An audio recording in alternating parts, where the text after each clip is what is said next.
విశాఖలో విషాదం. ప్రైవేటు స్కూల్లో 6 ఏళ్ల బాలుడి మృతి. విశాఖపట్నంలో ఓ ప్రైవేటు పాఠశాలలో చోటు చేసుకున్న విషాద ఘటన తీవ్ర కలకలం రేపుతోంది.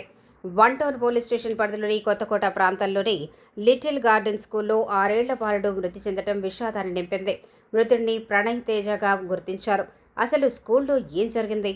6 ఏళ్ల చిన్నారి ప్రాణాలు కోల్పోయేంత పరిస్థితి ఎందుకొచ్చింది అనే ప్రశ్నలు ఇప్పుడు తల్లిదండ్రులు ఆందోళన కలిగిస్తున్నాయి. బాలుడి తల్లిదండ్రుల ఆరోపణల ప్రకారం పాఠశాలలో టీచర్ ప్రణయ్ తేజను తీవ్రంగా మందలించడంతో పాటు కొట్టినట్టు ఆరోపిస్తున్నారు. టీచర్ మందలింపుతో బాలుడు తీవ్ర భయాందోళనకు గురైనట్లు చెబుతున్నారు. ఆ తర్వాత ఒక్కసారిగా బాలుడి ఆరోగ్యం క్షీణించిందని, పరిస్థితి విషమించడంతో ప్రాణాలు కోల్పోయినట్లు సమాచారం.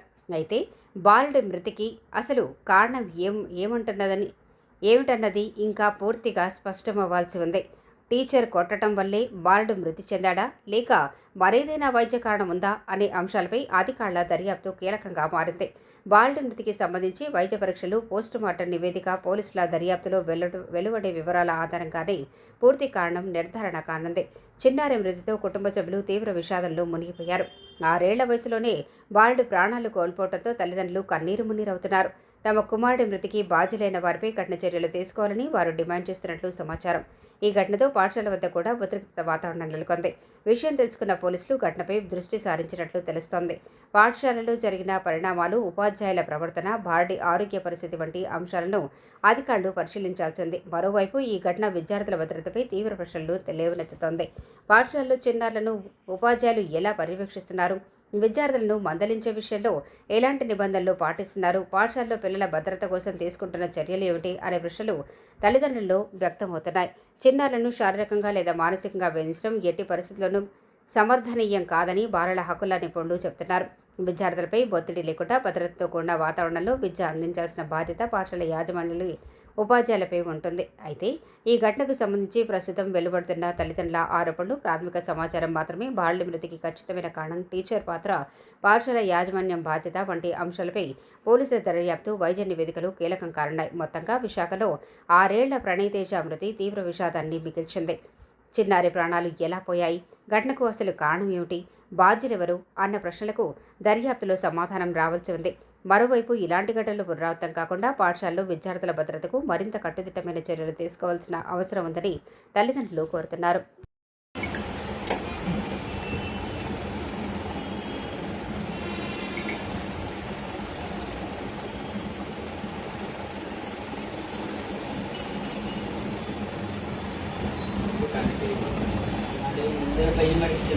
ఎంత టైం అడిగి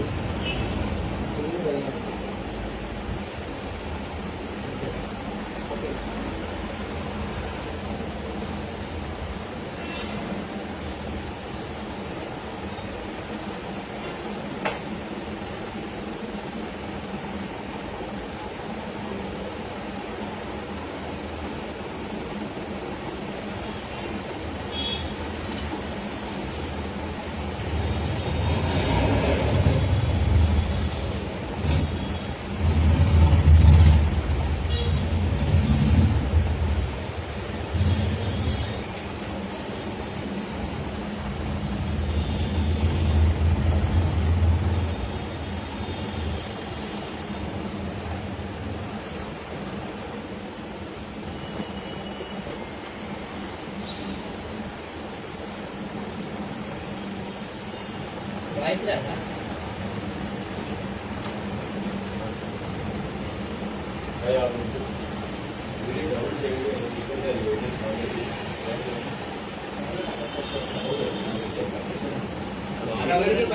బట్టలు ఎప్పుడు